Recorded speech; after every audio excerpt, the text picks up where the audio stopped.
5, 4, 3, 2, 1.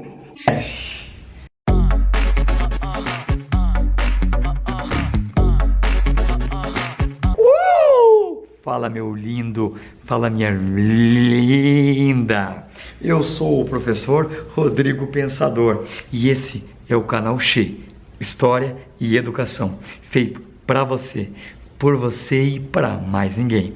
Na videoaula de hoje, nós vamos dar seguimento à teoria do conhecimento dos filósofos. Estamos aqui na Idade Clássica e vamos falar de um grande filósofo, talvez um dos maiores, sem sombra de dúvida, da história da filosofia antiga, que é Aristóteles. Aristóteles, diferente de Platão, o seu mestre, ele tem uma outra concepção para entender a realidade. Você não pode perder a ideia dele. Por quê? Além de muito interessante, os vestibulares cobram muito Aristóteles. Quer ver? Não quer perder?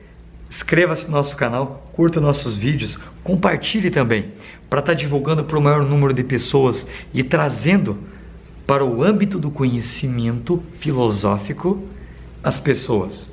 Joia? Beleza? Vamos então rodar a vinheta. Roda!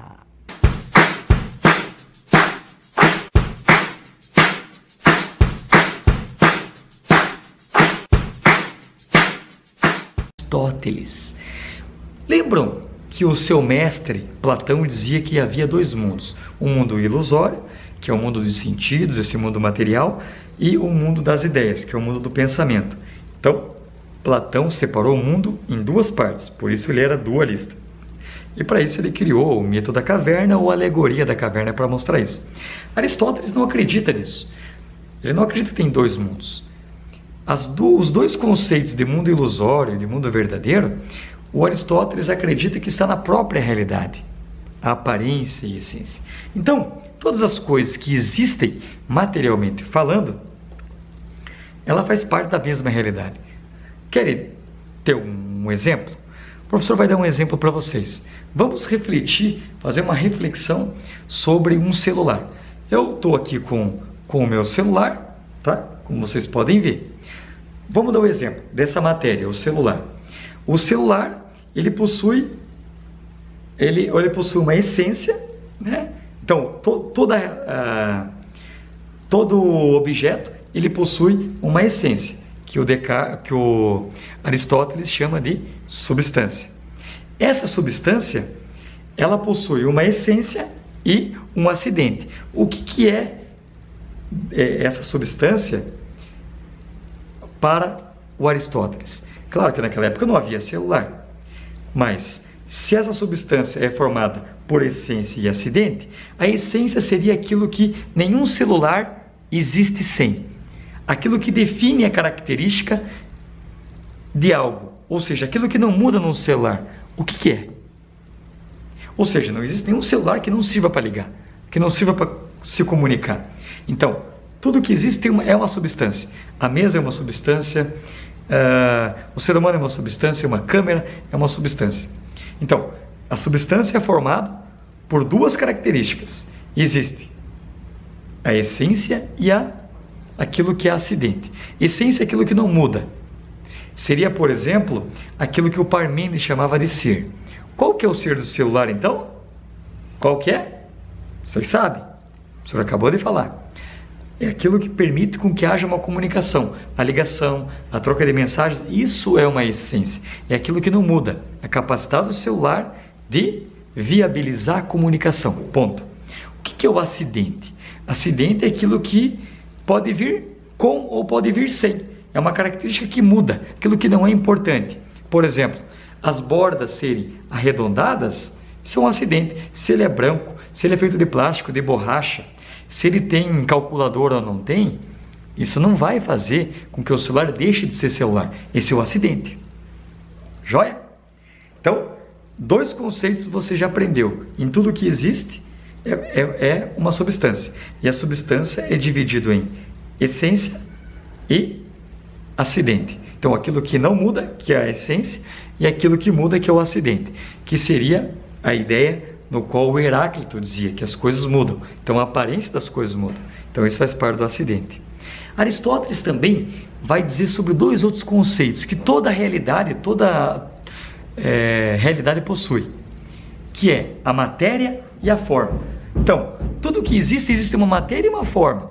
Vamos dar um exemplo para você de novo do celular. O que seria para Aristóteles a matéria desse celular? Pode ser o plástico, pode ser o metal, pode ser o que mais? Pode ser uma borracha. Eu não sei qual é o material próprio desse objeto, certo? Então, a matéria é isso que o professor falou. Qual que seria a forma? A forma seria o design, o desenho dele. Joia? Todas as coisas que existem possuem um desenho. Beleza? Maravilha. Agora vai começar a complicar. Por quê? Existem coisas que se movimentam, não existe? Como explicar o movimento? Conhecer o movimento das coisas? Eu estou falando de coisas paradas. E as coisas que possuem movimento? Por exemplo, uma flor, uma árvore, uma semente que dá origem a uma árvore. Como que eu posso explicar a mudança das coisas? É aí que Aristóteles cria dois conceitos. Dois conceitos maravilhosos que você não pode esquecer. Os vestibulares cobram, o Enem pode cobrar, que é ato e potência. Por exemplo, você que é um estudante, que está estudando para ser um universitário. Em ato, você é um aluno. É aquilo que você é no presente. É a tua essência hoje. Potência é o teu vir a ser, é o teu devir, é o teu transformar-se, é o teu futuro, é a tua para frente, aquilo que você projeta ser. Deu para entender? A ideia do Heráclito nesse conceito de potência de Aristóteles. Então, por exemplo, uma semente é em potência uma árvore, mas ela é em ato uma semente. Como que ele explica a transição, a mudança do ato de algo que é uma coisa hoje, no caso, uma semente, para aquilo que vai, em potência, transformar numa árvore? Eu vou dar um exemplo para vocês, e esse movimento, essa transição, ele explica a partir da teoria das 4 causas, velho. Olha que legal. Para o Aristóteles, de algo que é hoje, em ato, até se transformar na sua potência, ele criou a teoria das 4 causas. Vamos dar um exemplo que eu seja um artesão, beleza? Mais especificamente, eu vou desenvolver aqui, por meio da minha escultura, eu sou um artesão e também um escultor, eu vou fazer um ser humano. Então, primeiro, as 4 causas. A primeira causa é a causa material. Se eu sou um escultor, qual que é a matéria? Vamos dizer que eu peguei a pedra, uma pedra bruta. Essa é a causa material. Causa eficiente é a segunda causa. Causa eficiente é quem que vai dar movimento a essa mudança. Joia? Então, sou eu, escultor. Causa material, já falei. Causa eficiente. O que mais? Existe a causa formal, ou seja, qual é a forma dessa escultura? É um homem? Eu quero desenhar um pensador? Um homem. E a causa final? Qual que é a finalidade que eu estou desenvolvendo essa obra de arte? Eu quero dar para minha esposa, para que ela me admire, e eu enquanto um pensador. Olha que lindo, ó. Igual o pensador de Rodin. Desculpe, retomando. Para que algo que é hoje em ato transforme-se na sua potência, no seu vir a ser, ele desenvolveu a teoria das 4 causas. Causa material, que é a matéria do que é feito. Causa eficiente, quem está dando movimento. Causa formal, qual que é a forma? No caso da minha escultura, é um homem. E a causa final, qual é a finalidade? Se eu vou presentear alguém, se vai ficar no museu de arte, se eu vou vender. Deu para entender? Então aqui resumimos a teoria do conhecimento de Aristóteles. Perceba que ele não precisou de apelar para um outro mundo, como dizia o seu mestre Platão. E tudo isso pode ser conhecido a partir dos sentidos, mas no estágio superior por meio da razão. A observação e sentidos são importantes para o Aristóteles, para eu conhecer. Mas não podemos esquecer, a razão é superior. É ela que vai me levar à verdade. Mas eu dependo de um grau inferior, que são os sentidos. Joia? Tem alguma dúvida? Não entendeu? Concorda ou não com Aristóteles? Eu quero ter o prazer de comentar e debater com você. Qualquer dúvida, Deixe nos comentários abaixo.